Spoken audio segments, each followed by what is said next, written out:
xogayaha fulinta gobolka Togdheer Cabdiraxmaan Xaaji Ibraahin ayaa maanta mar uu la hadlay qaar kamid ah warbaahinta ka howlgasha gobolkani Togdheer waxa uu ka warbixiyay waxqabadka maamulka gobolkani Togdheer waxyaabihii uu qabsoomay muddadii ay xilka hayeen sidoo kale waxa uu xogayuhu baaq u diray dhammaan bulshooyinka ku dhaqan gobolkani Togdheer inay iska kaashadaan ilaaliyaan nabadgelyada gobolkani Togdheer asagoo ka hadlaya arrimahaas waxa uu yiri sida tan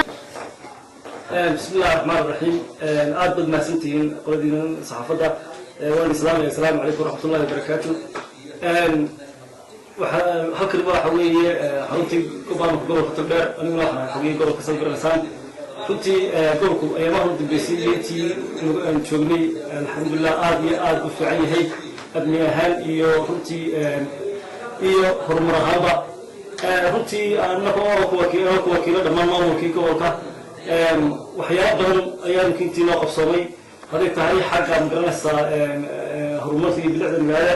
haday tahay isku dhaxgalka bulshada oo tartamadii iyo runtii hidihii dhaqankeena ku tartamayno ka gobol ahaan insha Allah aan jecelahay kuna rajaynahay inaan kaalinta koobaad ka qaadano tartanka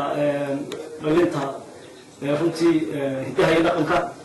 oo runtii gobolkan aad iyo aad uu hiddo ku leeyahay ilaahay ku nameystay xagga suugaanta iyo xagga dhaqanka runtii waxyaalaha aad iyo aad u badan baa intii lagu qabsoomay marka waxaan jecelahay runtii inaan ugu gudbo xagga gobolka isku xirka hay'adaha dawliga iyo kuwa maxalliga iyo degmooyinka iyo kuwa aad fog iyo kuwa dhulowga cilaaqaadka u dhaxeeya gobolka iyo degmooyinka runtii aad iyo aad markuu u soo fiican yahay kormeer baan kusoo baxay maalintii dhaweyto oo soo maray degmooyin aad fara badan ay ka mid yihiin duruqsi ka mid tahay riixro ka mid tahay allahumma salli ala maxamed isha qoyaal iyo qaar kala badan runtii inta waxaan intaa dhex maraynay bal sida ay u shaqaynayaan maamulka degmada loo magacaabay aad iyo aad bismillahi rahmaani rahiim runtii aad iyo aad waxaan ugu baaqayaa marka koobaad inay nabadgelyadooda ilaashadaan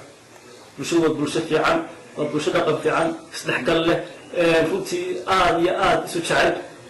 meelaha runtii maanta leh siiba waqooyiga kale وبروقاد محمد شبكة عالمية داد مرير نيوز مقالة برعو